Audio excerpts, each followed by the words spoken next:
Hello friends, welcome to my channel. I am Saloni and today we are going to discuss about the overall discussion जो हमने पिछले कुछ video में complete किया है। ठीक है, आज हम उसका सबका क्विक रिवीजन करेंगे। तो चलिए हम अपनी वीडियो को स्टार्ट करते हैं। वीडियो स्टार्ट करने से पहले मैं आपको ये इन्फॉर्म करना चाहती हूँ कि अगर आप मेरे इस चैनल पे नए हैं then like subscribe and share it. ज़्यादा से ज़्यादा स्टूडेंट को शेयर करें ताकि ज़्यादा से ज़्यादा स्टूडेंट का हेल्प हो सके। ठीक है, तो चलिए हम अपने वीडियो को स्टार्ट करते हैं। सबसे पहले हमने कंप्लीट किया था फिजिकल पॉलिसी। जैसे कि हमने उस वीडियो में बताया था कि फिजिकल पॉलिसी जो होता है गवर्नमेंट के द्वारा यूज़ किया जाता है। जब गवर्नमेंट रेवेन्यू एक्सपेंडिचर पॉलिसीज़ के थ्रू इकोनॉमी में अफेक्ट डालती है। ठीक है, गवर्नमेंट के द्वारा सारे इकोनॉमी को कंट्रोल किया जाता है। ठीक है, तो उसे हम फिजिकल पॉलिसी कहते हैं। इसे मिनिस्ट्री ऑफ फाइनेंस के थ्रू एडमिनिस्ट्रेट किया जाता है। फिजिकल पॉलिसी जो है वो इकोनॉमिक ग्रोथ में हेल्प करता है। गवर्नमेंट रेवेन्यू और एक्सपेंडिचर के थ्रू, गवर्नमेंट के द्वारा रेवेन्यू टैक्स के थ्रू अर्न किया जाता है और एक्सपेंडिचर किया जाता है ताकि ज़्यादा से ज़्यादा लोगों का हेल्प हो सके।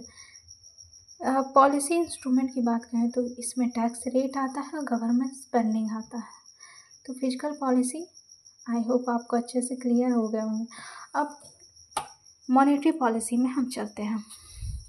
मॉनेटरी पॉलिसी जो सेंट्रल बैंक के द्वारा रेगुलेट किया जाता है मनी सप्लाई को कंट्रोल करके। इकोनॉमी में मनी सप्लाई ना ज़्यादा हो ना कम हो, उसे कंट्रोल करने का काम मॉनेटरी पॉलिसी के थ्रू किया जाता है, जिसे सेंट्रल बैंक जो हमारा आरबीआई है उसके द्वारा कंट्रोल किया जाता है।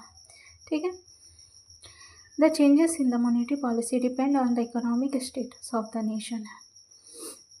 Economic status of the nation changes in the monetary policy. Monetary policy में जो चेंज आता है वो इकोनॉमिक स्टेटस में इफ़ेक्ट करता है। अगर हमारा मनी सप्लाई अधिक हो जाएगा हमारे इकोनॉमी में तो हमारे इकोनॉमी पे इफ़ेक्ट पड़ेगा। यहाँ पे ज़्यादा से ज़्यादा लोगों के पास इनकम होगा उसे एक्सपेंडिचर करने के लिए। ठीक है, जिससे डिफ्लेशन जैसी बहुत सारी क्राइसिस सामने आ सकती है। मॉनेटरी पॉलिसी सेंट्रल बैंक के थ्रू जो आरबीआई होता है उसके द्वारा कंट्रोल किया जाता है। तो आई होप आपको मॉनेटरी पॉलिसी अच्छे से समझ में आ गए होंगे। अब हम चलते हैं डिफरेंस बिटवीन फीमा एंड फीगा। फीमा जो 1999 को आया था, फीरा जो 1973 को आया था। फीमा 49 एक्ट सेक्शन में आता है और फीरा 81 सेक्शन में आता है। ये फैसिलिटेटर का रोल प्ले करता है। ये regulate manage foreign exchange transaction, ये एक बड़ा पोर्शन होता है फीमा, जबकि फीरा के द्वारा ओनली रेगुलेशन का काम किया जाता था। ये सिविल एक्ट होता है और इसमें अगर कोई गलती होता है तो उसे क्रिमिनल मान लिया जाता है, इसीलिए इसे हटा के फीमा लाया गया। Civil act prosecution to the prove guilt है, उसे गलती माना जाता था, बट इसमें जब तक कि वो इनोसेंस प्रूफ नहीं हो जाता उसे क्रिमिनल माना जाता था। इसमें एनआरए स्टेटस होता है। इसमें NRA status not compatible with the IT act. इसमें पेनल्टी और प्रोसिक्यूशन दो, जेल और पेनल्टी दोनों होता था। इसमें ओनली पेनल्टी दिया जाता था। इसमें रेगुलेशन, डिस्कशन और परमिशन भी आता है। इसमें ओनली रेगुलेशन का काम किया जाता है।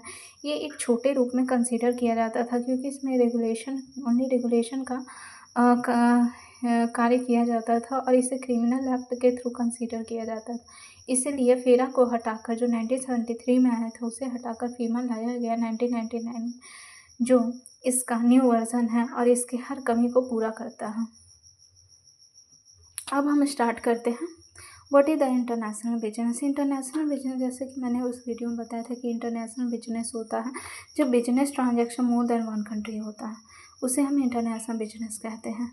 ठीक है, ये exporting, importing, licensing, franchising, joint venture, foreign direct investment, outsourcing, turnkey project, multinational corporation, e commerce, digital trades के थ्रू किया जाता है।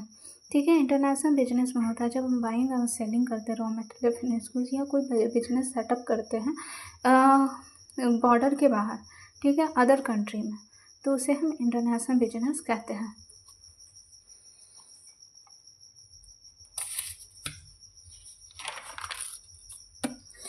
और लास्ट है ईपीआरजी फ्रेमवर्क जिसे हार्वर्ड पर्लमटर के द्वारा दिया गया था। ई का मतलब होता है एथनोसेंट्रिक, जिसे हम वन मार्केटिंग अप्रोच कहते हैं, जिसमें या होम कंट्री को स्ट्रैटेजी को कंसीडर किया जाता है। मीन्स अगर इंडिया की कंपनी है तो वो इंडिया की स्ट्रैटेजी ही यूएसए में भी अप्लाई करेगी अपने प्रोडक्ट को सेल करने के लिए। रिजियोसेंट्रिक रीजन के अकॉर्डिंग अपने स्ट्रैटेजी को चेंजेस किया जाता है। जियोसेंट्रिक में जब ग्लोबल ओरिएंटेशन होता है और पूरे वर्ल्ड को एक ही कॉमन मार्केट समझा जाता है, उसे जियोसेंट्रिक कहा जाता है। पॉलीसेंट्रिक होता है जिसमें प्रत्येक मार्केट का ईच मार्केट का अपना स्ट्रैटेजी यूज़ किया जाता है। फॉर एग्जांपल अगर इंडिया की कंपनी यूएसए में जाकर अपने बिजनेस सेटअप करती है तो वो यूएसए का पॉलिसी स्ट्रैटेजी को अपनाएगी, ना कि इंडिया का, तो इसे हम पॉलीसेंट्रिक कहते हैं। तो ये था इन सब का डिफरेंस, और आई होप आपको सभी चीज़ अच्छे से क्लियर हो गए होंगे। वीडियो अगर पसंद आया then like, subscribe and share it. Thank you.